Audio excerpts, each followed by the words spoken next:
Pascal Perrineau, bonjour. Bonjour. Merci d'être avec nous. Je vous présente, vous êtes politologue, mais vous êtes souvent venu chez nous, spécialiste de sociologie électorale. Vous avez dirigé le Centre d'études de la vie politique française. Qu'est-ce qu'on est en train de vivre aujourd'hui en France au lendemain des législatives? Est-ce que c'est une crise politique majeure? Est-ce que c'est une crise politique inédite?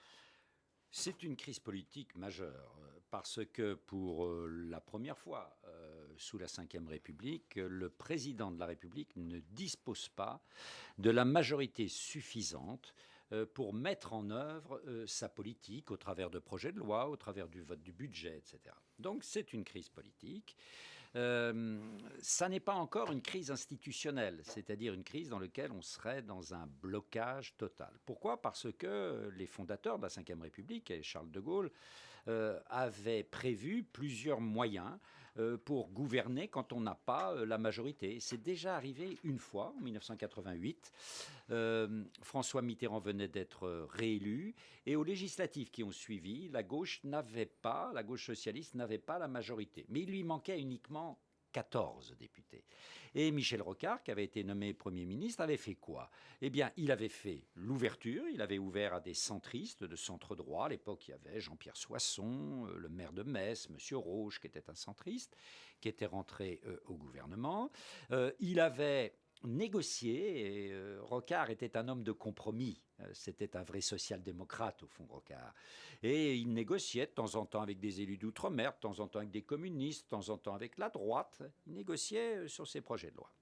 Et puis, il avait utilisé énormément, plus de 29 à 30 fois, je crois, l'article 49 alinéa 3 qui permet de forcer sa majorité. Mais aujourd'hui, depuis la réforme et la réforme Sarkozy, on ne peut utiliser par session parlementaire cet article 49 alinéa 3 qu'une seule fois par session en dehors du vote du budget ou de projets sur la sécurité sociale.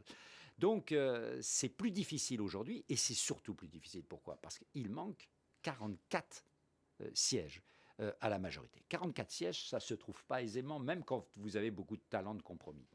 Alors, le président a choisi quoi ? Il a choisi, dans son petit discours de 8 minutes, il y a 2 jours, il a choisi de renvoyer la balle du côté des minorités, France Insoumise, Rassemblement National, Républicains, en leur disant: l'union nationale, c'est pas l'heure, c'est pas le moment, mais ou bien, voilà, on va pratiquer des majorités au cas par cas, et à ce moment-là, il faudra que je puisse compter sur tel ou tel d'entre vous pour construire ces majorités sur des projets. Alors, on pourrait imaginer, par exemple, que sur le pouvoir d'achat, eh bien, il fasse un pas avec des élus du Rassemblement national et des élus de la France insoumise ou des élus socialistes, sur un projet sur, par exemple, la police, on pourrait imaginer qu'il fasse un pas avec des élus du Rassemblement national. Bon, c'est possible. Et puis, il y a l'autre solution qui serait plus rassurante pour lui, c'est de faire une majorité plus stable, plus pérenne, avec tout ou partie d'un groupe de l'opposition qui accepterait de faire un contrat de gouvernement avec lui. La France insoumise, c'est impossible. Le Rassemblement national, c'est impossible. Ça ne pourrait être que tout ou partie des LR. Alors, il a lancé quelques idées, puisque à situation inédite, réponse inédite, on entend depuis quelques jours un mot qui revient, c'est celui de décantation. Ouais. Il faut laisser la situation se décanter. Est-ce que la décantation peut accoucher de quelque chose d'innovant ? Alors, elle pourrait accoucher de quelque chose d'innovant si subitement les Français et les députés découvraient ce que c'est qu'une culture du compromis. Parce que, vous savez, la majorité simple, il y a des tas de démocraties en Europe qui vivent avec une majorité simple pour leur gouvernement. Et ensemble, c'est-à-dire les forces qui soutiennent Macron, ont la majorité simple. C'est tout de même eux qui ont la majorité relative. Bon. Mais pour gouverner, vous voyez, en Allemagne, par exemple, on a le sens du compromis. Les socialistes se sont mis avec les Verts et les libéraux, qui pourtant sont très loin des socialistes sur le terrain économique et social. Ils ont négocié pendant des jours, et puis ils ont mis en œuvre un contrat de gouvernement qui permet à l'Allemagne d'être gouvernée de manière tout à fait claire par le chancelier socialiste Scholz. Mais En France, c'est vraiment pas notre tradition, c'est vraiment pas notre culture. La France est une culture de l'affrontement, de la guerre civile froide. Donc la décantation, oui, à condition qu'elle nous fasse découvrir le compromis. Mais le compromis en France, c'est perçu les trois quarts du temps comme une compromission et même une trahison. Alors, la décantation, elle peut très bien... Il faut laisser décanter, en effet, pendant quelques mois, mais au bout d'un moment, il faudra bien agir. Et à ce moment-là, ou bien les majorités d'idées dont je parlais tout à l'heure sont possibles, ou bien un groupe ou une partie d'un groupe accepte un contrat avec les forces macroniennes, et si ça n'est pas le cas, eh bien, il faudra sortir de la crise en faisant quoi? Il n'y a qu'une solution, au fond, c'est la dissolution. Le président a un pouvoir qu'il peut exercer seul, c'est dissoudre. Alors, une fois qu'il aura dissous, il faut faire attention, il faut bien choisir le moment de la dissolution.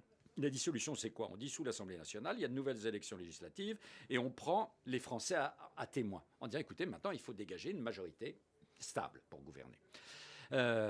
Si la majorité est hostile au président, eh bien, on revient à la cohabitation qu'on a connue dans le passé. Si la majorité est favorable au président, le président a les moyens de gouverner. Mais on pourrait aussi avoir des législatives qui nous ramènent la même situation politique qu'aujourd'hui. Alors là, on s'installe dans la crise. Là, véritablement, on s'installe dans la crise parce qu'après une dissolution, le président ne peut pas dissoudre pendant l'année qui suit. Donc, attention là au blocage. Donc c'est un fusil à Voilà, un coup pendant un an, en tout cas. Voilà, pendant un an. Le président, dans son allocution de mercredi soir, n'a pas exclu le Rassemblement national comme un interlocuteur légitime. C'est un tournant, ça, avec 89 députés. Le Rassemblement national est en train de s'institutionnaliser. En partie, oui. Si vous voulez, quand on est le premier groupe d'opposition, ce qui est le cas. Il y a plus de députés du Rassemblement national que de députés de la France insoumise. Quand, en effet, on a arrondi les angles, quand on a vu apparaître à la droite, de la droite extrême, Reconquête de Zemmour, qui était beaucoup plus extrémiste, au fond, d'une certaine manière, que ne l'était le Rassemblement national. Oui, il y a une institutionnalisation partielle. Et hier, j'étais dans un débat avec un député du Rassemblement national de la deuxième circonscription de l'Oise, et je voyais très bien, il disait, par exemple, si sur des projets de protection du pouvoir d'achat, ça nous semble acceptable, c'est la priorité des Français aujourd'hui, la protection du pouvoir d'achat, eh bien, on pourrait voter un projet de loi venant du gouvernement. Donc, on voit bien, oui, qu'il y a une ouverture. Alors, on ne voit pas très bien pourquoi, à ce moment-là, on refuserait les voix, vous voyez, d'un ou de plusieurs députés du Rassemblement national. Ils sont maintenant dans le jeu démocratique. Il faudra simplement regarder très attentivement leurs attitudes, leurs comportements, mais il faudra regarder aussi très attentivement le comportement et l'attitude des députés de la France insoumise, qui parfois pratiquent énormément aussi la provocation. Alors, vous avez défini tout à l'heure un certain nombre d'options qui sont ouvertes et il faut bien constater quand même que, en attendant, c'est l'impasse. Est-ce qu'on est entré dans une situation à l'israélienne où le gouvernement est introuvable et où on va d'élection en élection de manière répétitive, sans arriver à débloquer les choses? Ça, jusqu'à maintenant, ça n'a jamais été le cas sous la Ve, mais une situation à l'israélienne n'est pas complètement impossible. Imaginez qu'il y ait une dissolution, qu'il y ait des nouvelles législatives et qu'au fond, le rapport de force ne change pas. Bon, on sera à nouveau dans une situation de blocage. Alors, il faut faire attention parce qu'au bout d'un moment, l'opinion va s'exaspérer. L'opinion va dire très bien, mais il faut qu'on en sorte. Il y a des décisions à prendre sur le terrain économique, sur le terrain social. La France est dans le collimateur aussi, au plan international. Il faut bien voir que si l'image du pays se dégradait, les investisseurs vont fuir, les taux d'intérêt vont augmenter, et déjà, ça y est, c'est parti, ça augmente. Le coût de remboursement de la dette publique va être beaucoup plus important qu'il ne l'est. Donc, ce sont sont des décisions graves. Ce qui se passe peut avoir des conséquences extrêmement graves. Donc il peut y avoir, oui, une situation de blocage, mais les Français n'étaient pas habitués au blocage. La Ve République avait permis, au fond, de débloquer une situation. Parce que sous la Quatrième République, on connaissait, voilà, une situation, oui, un peu à l'israélienne. Surtout que beaucoup de minorités réclament la proportionnelle intégrale, comme c'est le cas, bien sûr, en Israël. Et la proportionnelle intégrale, ça vous donne, en général, l'état d'un pays extrêmement divisé, sans que parfois, on le voit bien en Israël, on arrive véritablement à dégager une majorité pour gouverner.